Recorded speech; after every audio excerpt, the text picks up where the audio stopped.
Hey everyone, welcome to The Explainer.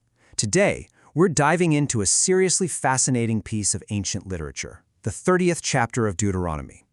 Now, you might be thinking this is just some dusty historical artifact, but actually, it's a beautifully structured, tightly woven argument.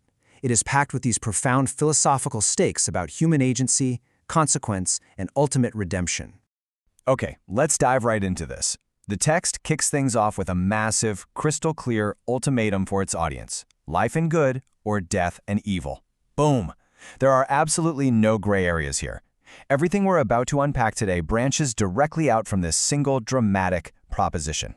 That brings us to Act 1, Exile and the Return, and the Promise of Restoration. In these opening verses, 1 through 10, the text sets up a framework of conditional promises, outlining a real path for both physical and spiritual restoration. So how does this actually play out? Well, there's a super clear step-by-step chronological process to this return. Step 1. The people have to call these things to mind and return to the Lord with literally all their heart and soul.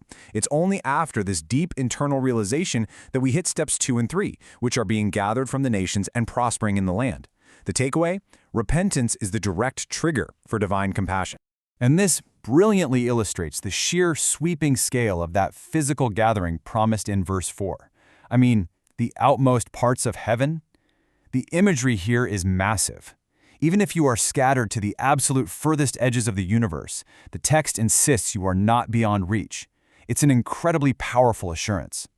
But here's the thing, this restoration isn't just about geography.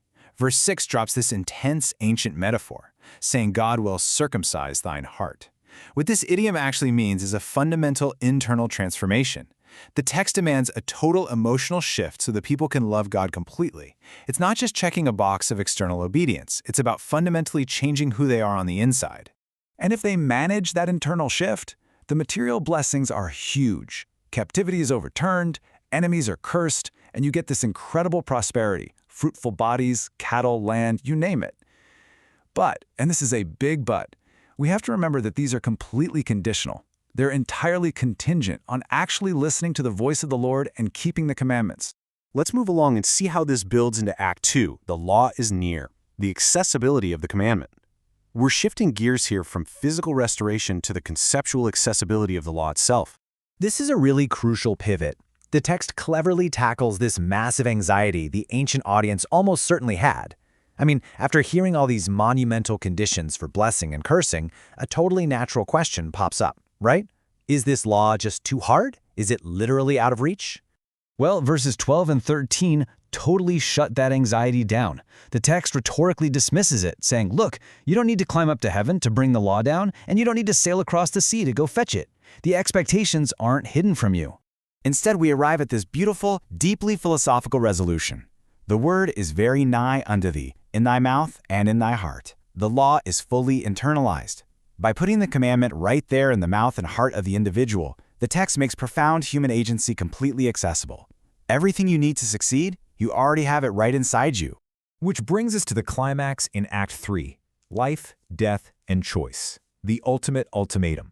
This is honestly one of the earliest and most dramatic frameworks of human moral choice ever recorded. Now, what's really interesting here is how severely verses 15 through 18 break down the contrasts and consequences. On one side, you've got life and good, achieved by loving God and keeping commandments, which results in multiplying in the land. And on the exact opposite side, death and evil. If the heart turns away, the text bluntly warns that they shall surely perish. I mean, the literary weight of verse 19 is just staggering. The stakes are so wildly high that heaven and earth themselves are called in as witnesses to record the moment. It is a completely stark choice between blessing and cursing.